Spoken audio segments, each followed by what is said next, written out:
ನಮ್ಮ ಕರ್ತನು ರಕ್ಷಕನೂ ಆಗಿರುವ ಯೇಸು ಕ್ರಿಸ್ತನ ಅಮೂಲ್ಯವಾದ ನಾಮದಲ್ಲಿ ಸತ್ಯವೇದದ 41ನೇ ಪುಸ್ತಕವಾಗಿರುವ ಮಾರ್ಕನು ಬರೆದ ಸುವಾರ್ತೆಯ 1ನೇ ಅಧ್ಯಾಯದ ಪ್ರಶ್ನೋತ್ತರಗಳನ್ನೊಳಗೊಂಡ ಈ ಸಂಚಿಕೆಗೆ ನಿಮ್ಮೆಲ್ಲರಿಗೂ ಸ್ವಾಗತ. ಈ ಸಂಚಿಕೆಯಲ್ಲಿರುವ ಒಟ್ಟು 11 ಪ್ರಶ್ನೆಗಳಲ್ಲಿ 10 ಪ್ರಶ್ನೆಗಳಿಗೆ ಉತ್ತರಗಳನ್ನು ನೀಡಲಾಗಿದೆ. ಉಳಿದ 1 ಪ್ರಶ್ನೆಗೆ ಕಮೆಂಟ್ ಬಾಕ್ಸ್ ನಲ್ಲಿ ನೀವೇ ಉತ್ತರಿಸಲು ಅವಕಾಶ ನೀಡಲಾಗಿದೆ.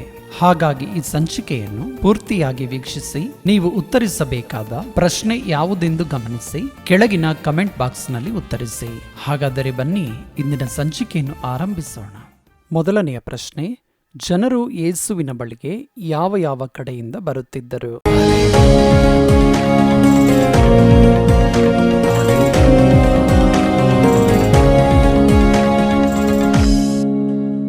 ಉತ್ತರ ಎಲ್ಲಾ ಕಡೆಯಿಂದ. ಎರಡನೆಯ ಪ್ರಶ್ನೆ, ಯೇಸು ಯಾರ ಅತ್ತೆಯನ್ನು ಜ್ವರದಿಂದ ಬಿಡಿಸಿದನು?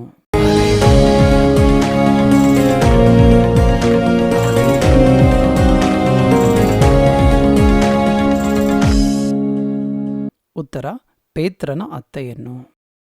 ಮೂರನೆಯ ಪ್ರಶ್ನೆ, ಅಂದ್ರೆಯನ ಅಣ್ಣನ ಹೆಸರೇನು?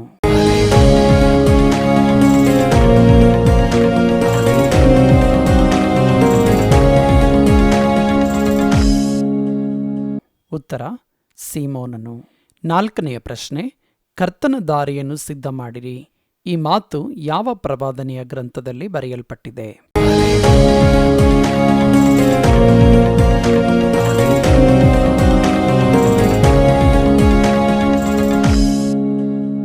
ಉತ್ತರ ಯೆಶಾಯ ಪ್ರವಾದಿಯ ಗ್ರಂಥದಲ್ಲಿ. ಐದನೆಯ ಪ್ರಶ್ನೆ, ಪವಿತ್ರಾತ್ಮನಿಂದ ದೀಕ್ಷಾ ಸ್ನಾನ ಮಾಡಿಸುವವರು ಯಾರು?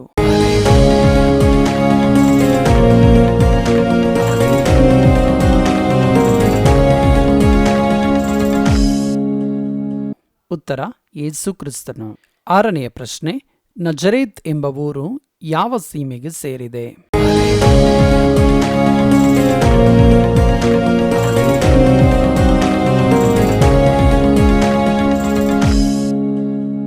ಉತ್ತರ ಗಲಿಲಾಯದ ಸೀಮೆಗೆ.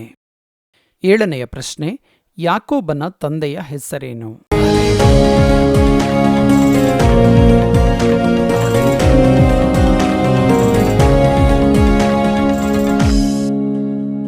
ಉತ್ತರ ಜೆಬೆದಾಯನು.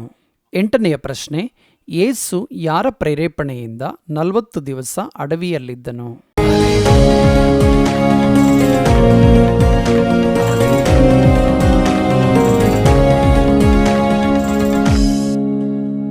ಉತ್ತರ ಪವಿತ್ರಾತ್ಮನ ಪ್ರೇರೇಪಣೆಯಿಂದ. ಒಂಬತ್ತನೆಯ ಪ್ರಶ್ನೆ, ಜನರು ಯೇಸುವಿನ ಉಪದೇಶಕ್ಕೆ ಅತ್ಯಾಶ್ಚರ್ಯ ಪಡಲು ಕಾರಣವೇನು?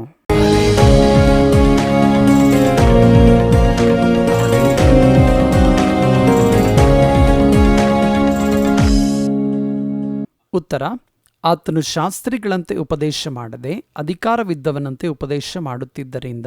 ಹತ್ತನೆಯ ಪ್ರಶ್ನೆ, ಮಿಡತೆ ಮತ್ತು ಕಾಡುಜೇನು ಯಾರ ಆಹಾರವಾಗಿತ್ತು?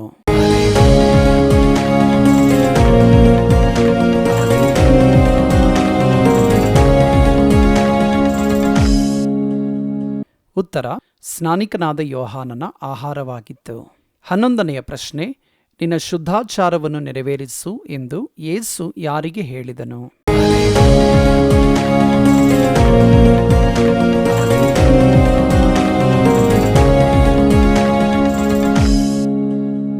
ಈ ಪ್ರಶ್ನೆಗೆ ನೀವೇ ಕಮೆಂಟ್ ಬಾಕ್ಸ್ನಲ್ಲಿ ಉತ್ತರಿಸಿ.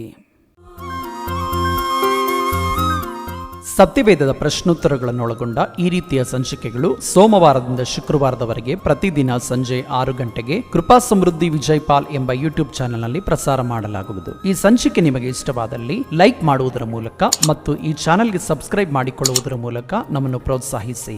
ಈ ಸಂಚಿಕೆಗೆ ಸಂಬಂಧಪಟ್ಟ ಸಲಹೆ ಸೂಚನೆಗಳನ್ನು ಮತ್ತು ನಿಮ್ಮ ಅಭಿಪ್ರಾಯಗಳನ್ನು ಕಮೆಂಟ್ ಬಾಕ್ಸ್ನಲ್ಲಿ ಕಮೆಂಟ್ ಮಾಡುವುದರ ಮೂಲಕ ಅಥವಾ 8050163607 ಎಂಬ ಸಂಖ್ಯೆಗೆ ವಾಟ್ಸ್ಆಪ್ ಮಾಡುವುದರ ಮೂಲಕ ತಿಳಿಸಬಹುದು.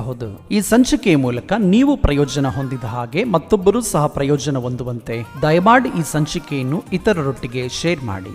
ನಮ್ಮ ಕರ್ತನಾದ ಯೇಸು ಕ್ರಿಸ್ತನು ನಮ್ಮ ಹೃದಯಗಳಲ್ಲಿ ತನ್ನ ವಾಕ್ಯವನ್ನು ಸಮೃದ್ಧಿಯಾಗಿಟ್ಟುಕೊಳ್ಳುವ ಕೃಪೆಯನ್ನು ದೇವರು ನಮ್ಮೆಲ್ಲರಿಗೂ ದಯಪಾಲಿಸಿ ನಮ್ಮೆಲ್ಲರನ್ನು ಆಶೀರ್ವದಿಸಲಿ. ಆಮೇನ್, ಆಮೇನ್, ಆಮೇನ್.